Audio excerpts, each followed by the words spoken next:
Hey, social work students, how are you all?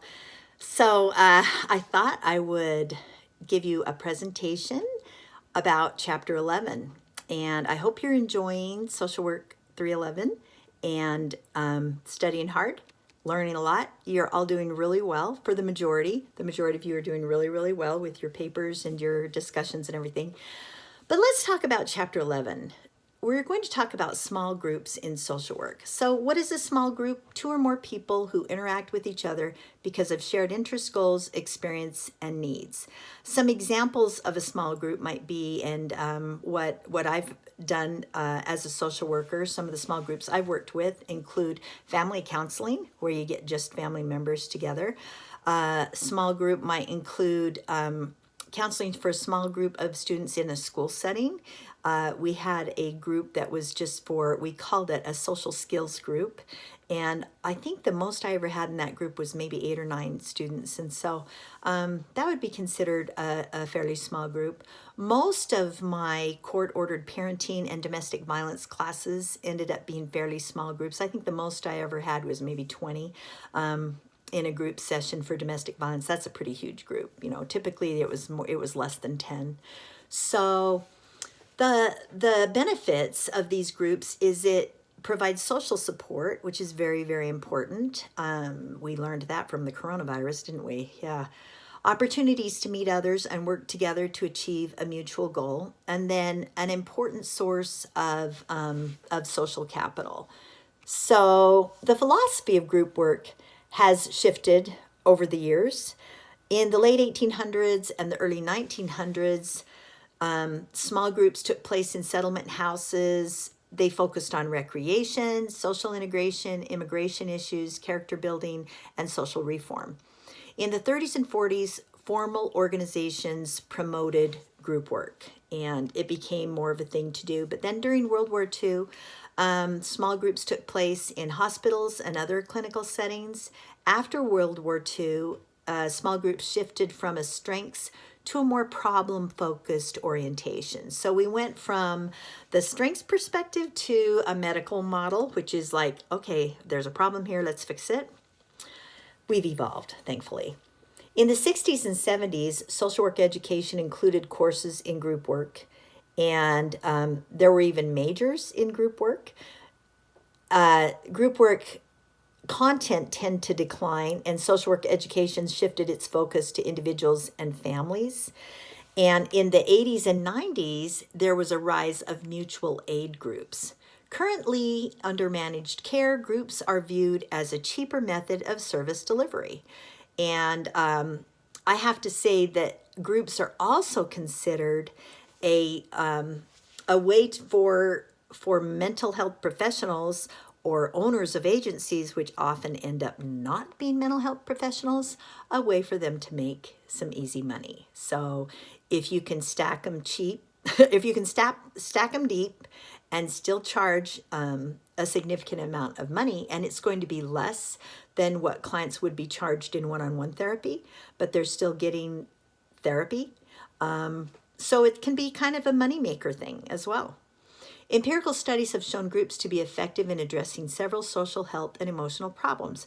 Why are groups more effective in some cases than one-on-one therapy? For domestic violence clients, we know there's evidence out there, evidence-based studies that have shown that group therapy is more effective than one-on-one therapy. Why? Very likely because in group therapy, you have more than just one person's perspective.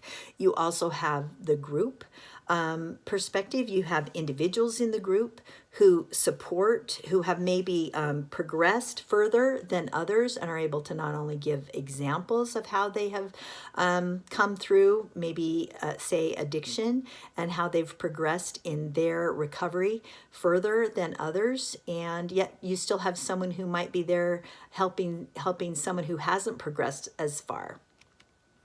So there are different types of groups. We have the therapy group. Its purpose is using the group modality to assist individuals and resolve emotional and behavioral problems, whereas a mutual aid group, they use the processes to create a helping environment within the group. some examples of these different groups. So a therapy would be, an example would be a group for college students run by university counseling centers, or groups for maybe people who are who are struggling with an eating disorder or an addiction. Mutual aid groups might be cancer survivors, for groups for children whose parents are going through a divorce. These are some of these different types of groups. So what is a psychoeducational group? These groups focus on the provisions of information about an experience or a problem. And an example might be groups for couples preparing to adopt a child. I actually facilitated a group for teenage girls who had placed children for adoption. So this would be a psychoeducational group. A self-help group. These use the commonality of the problem or issue to build social support among members. An example of this would be AA or Al-Anon. These are considered self-help groups. There is not one individual who's put above anybody else in these groups. There's not a facilitator or a therapist in charge.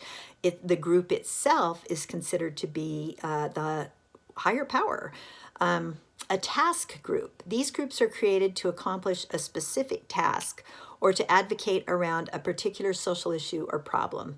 An example of a task group would be a committee to examine low-income housing, and then report their findings to the city council. There are virtual groups out there. Because of the coronavirus, we kind of got a whole lot more of them, and people have come to recognize that this can be a very real way to have a group situation going on. Some of the considerations that we need to have when deciding to use virtual groups include these following 4 considerations. First of all, does each member have access to a phone or a computer? There are ethical issues such as personal privacy, boundaries, safety, client confidentiality. For example, if you have someone in a virtual group online who is trying to get out of a domestic violence situation, they're not going to be able to be as honest if the perpetrator, the person who is beating them up on a regular basis, is right there watching TV or whatever. So social workers need to be aware of how they are perceived on social media sites.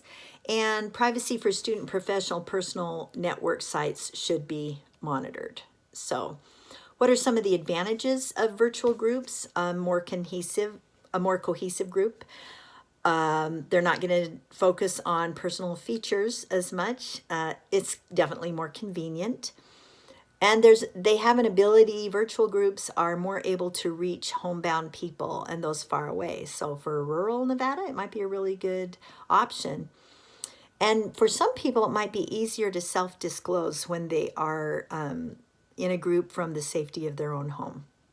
Some of the disadvantages might be it's hard to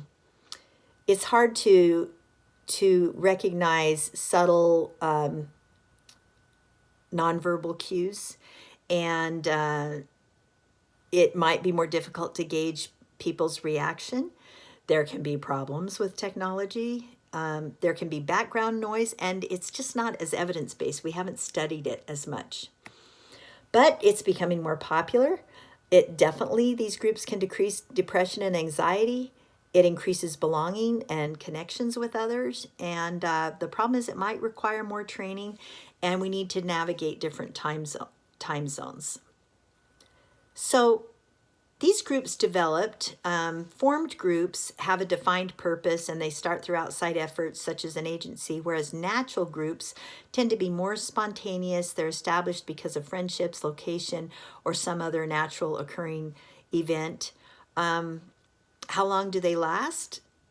Some are time limited, they're set up for termination, and others are ongoing.